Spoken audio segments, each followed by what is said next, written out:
Bienvenidos a este viaje a través del tiempo. En este video, veremos algunas de las más destacadas tropas de élite de la antigüedad. Acompáñanos en este recorrido y descubre los misterios y maravillas de esta era histórica. Pero antes, no olvides suscribirte, es gratis. Una fuerza de élite es un grupo de soldados escogidos por su competencia y asignados a la misma unidad. En ocasiones, suele ser el grupo de actuación militar más diestro o potente de su ejército. Estas son algunas de ellas. La Guardia Pretoriana. La Guardia Pretoriana era un cuerpo militar que servía de escolta y protección a los emperadores romanos.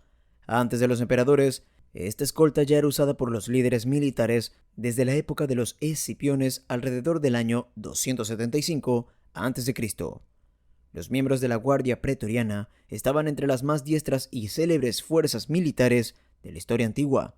Además, formar parte de la Guardia Pretoriana era sumamente apetecible, no solo por el honor que suponía custodiar al emperador, sino también por las ventajas económicas que el puesto traía aparejadas.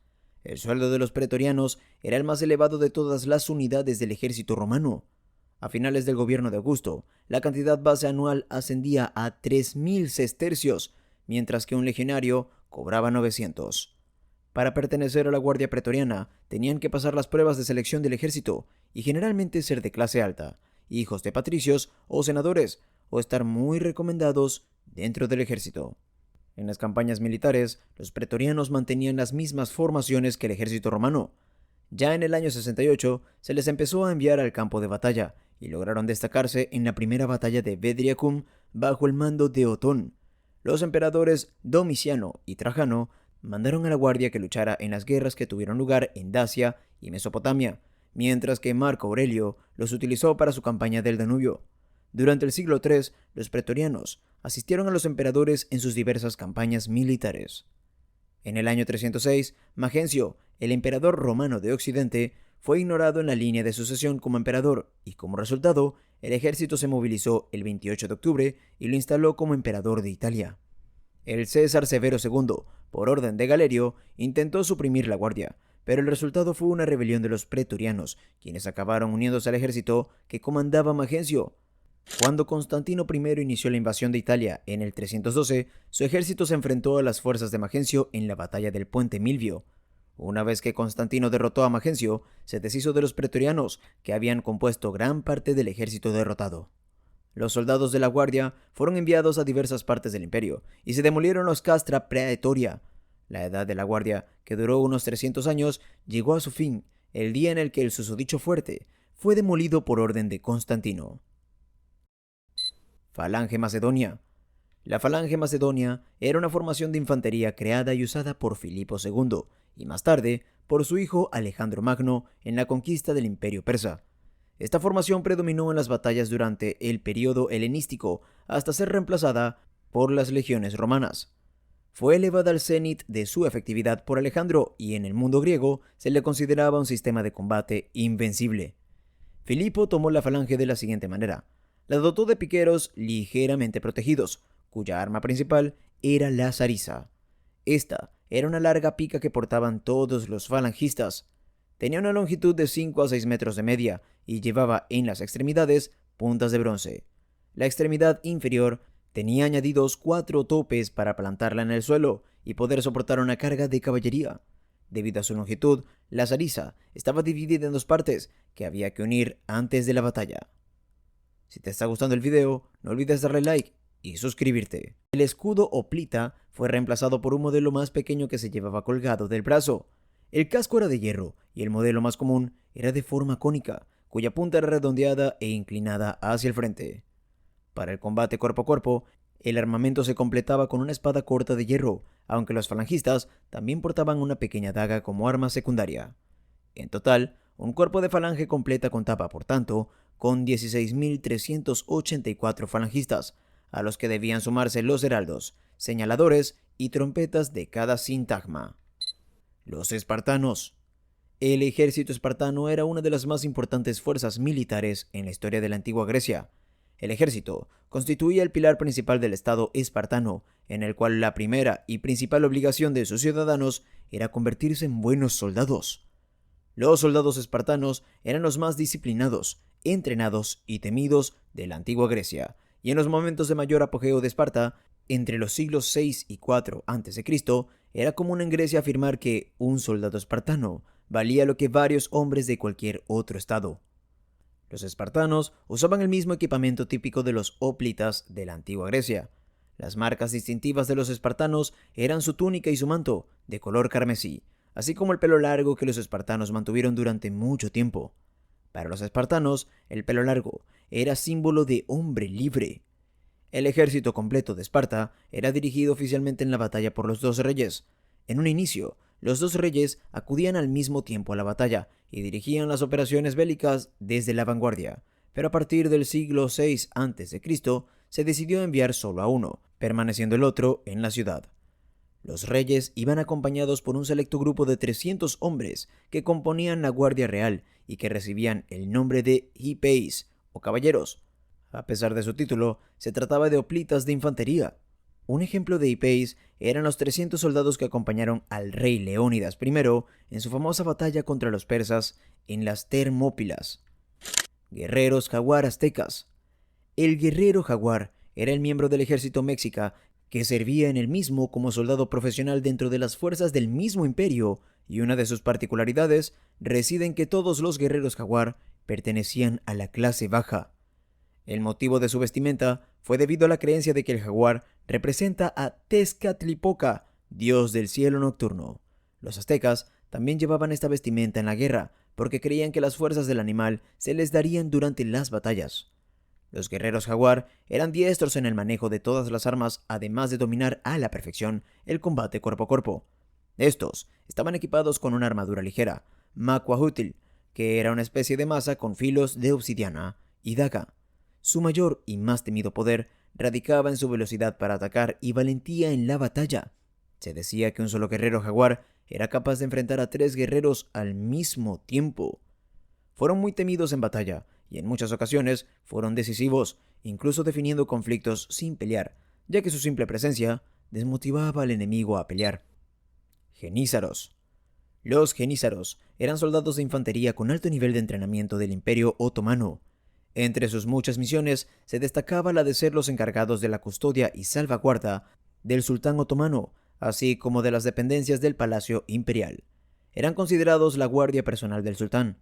Los genízaros se convirtieron en el primer ejército otomano permanente, sustituyendo a fuerzas que estaban conformadas principalmente por guerreros tribales, en cuya lealtad y moral no siempre se podía confiar. Las primeras unidades genízaras tenían entre sus filas a cautivos de guerra y esclavos adultos. Después de los años, en 1380, el sultán Murad I incrementó sus filas como resultado de un impuesto en forma humana. Los hombres del sultán reclutaban niños no musulmanes, por lo común, niños cristianos originarios de las humildes regiones rurales de los Balcanes. Se crearon escuelas donde estos eran adiestrados bajo una disciplina estricta con duros entrenamientos físicos, enseñanzas en el manejo de armas de la época y tácticas militares, así como una impecable educación. En dichas escuelas de instrucción se esperaba que permanecieran célibes y fueron alentados a convertirse al Islam, lo que la mayoría así hizo. Los éxitos militares del Imperio Otomano desde fines del siglo XV habían aumentado el prestigio de los genízaros entre la élite otomana, pero paulatinamente habían dado a este cuerpo militar mayor poder político e influencia ante el sultán.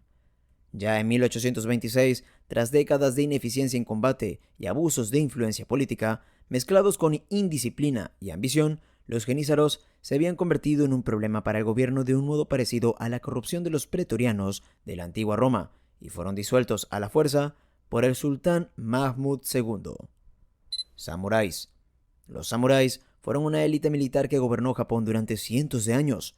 El origen del samurái data de alrededor del siglo X y se fortaleció al concluir las guerras Genpei a finales del siglo XII, cuando fue instituido un gobierno militar bajo la figura del shogun, por el cual el emperador de Japón quedó a su sombra como un mero espectador de la situación política del país.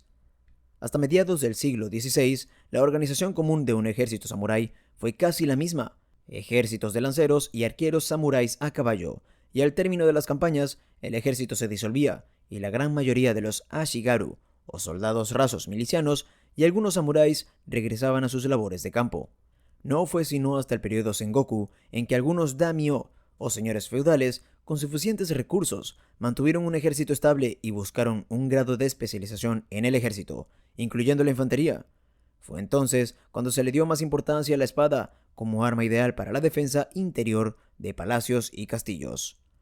La armadura japonesa generalmente fue construida a partir de muchas pequeñas armaduras de escamas, kosane, de acero, tetsu, y o cuero o nerigawa, o placas, itamono, unidas entre sí por remaches y cordones de macramé, o doshi, o seda trenzada, y o kota de malla, o kusari. Las partes más destacadas de la armadura las componían el do, una armadura de pecho hecha de placas de acero o cuero, de varios tamaños y con formas de colgantes. El kusasuri, hecho de acero o placas de cuero colgando de la parte delantera y trasera del do, para proteger la parte interior del cuerpo, y la parte superior de la pierna y el kabuto, un casco hecho de acero o placas de cuero, de 3 a más de 100 placas remachadas juntas. Un protector de cuello shikoro hecho de varias capas de acero curvo o tiras de cuero estaba suspendido al borde interior del kabuto. La armadura japonesa fue diseñada para ser lo más ligera posible, ya que el samurái tenía muchas tareas, como montar a caballo y tiro con arco, además de la esgrima.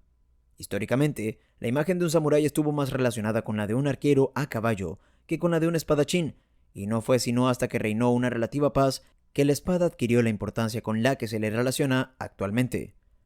Según el código ético del Bushido, o código del samurái, un samurái tendría que cometer seppuku o harakiri, suicidio ritual, si perdía a su amo. Quien no respetaba el código era por su cuenta y estaba destinado a sufrir una gran vergüenza. A partir de ahí, se convertirían en ronin, o samurái sin amo. La inestabilidad del estatus de ronin era principalmente una discriminación impuesta por otros samuráis y por los daimyo. Guardia Imperial de Napoleón. La Guardia Imperial Francesa era un cuerpo de soldados veteranos curtidos en la batalla. Entre otras campañas de las guerras napoleónicas, tuvo intervenciones en batallas de gran importancia como Austerlitz, Eylau y finalmente en Waterloo, donde tuvieron su último día de gloria. Fueron la unidad de élite de aquel tiempo en el ejército francés y había evolucionado a partir de las guardias de los cónsules y de la guardia consular. Era una unidad del ejército por sí misma con divisiones de infantería y caballería, un ejército dentro del ejército. Napoleón la quería como ejemplo a seguir por el ejército y también como una fuerza que lucharía con él en numerosas campañas, ya que serían completamente leales al emperador. Aunque la infantería de guardia raramente era usada en combate, la caballería era lanzada frecuentemente en la batalla, en gloriosas y renombradas cargas. La Guardia Imperial se componía de 3 secciones. Vieja Guardia. Este era la élite del ejército de Napoleón. La Vieja Guardia se componía de los veteranos con más tiempo de servicio, más de 5 campañas, y compuesta por 8 compañías de unos 100 hombres cada una, bajo el mando de un capitán. Guardia Media. Consiste en veteranos de 3 a 5 campañas, compuesta por 5 compañías de 200 hombres cada una, comandados por un teniente. Joven Guardia, inicialmente constituida por veteranos con al menos una campaña, así como por brillantes oficiales jóvenes, compuesta de la misma manera que la Guardia Media. Se agrupaban en batallones y todos estaban regidos por viejos guardias que habían ascendido desde cero. Además, la Guardia Imperial era cosmopolita, ya que aparte de franceses, había en ella polacos, belgas, neerlandeses, tártaros y mamelucos. Si te gustó este video, no olvides suscribirte y activar las notificaciones para ver más contenido como este.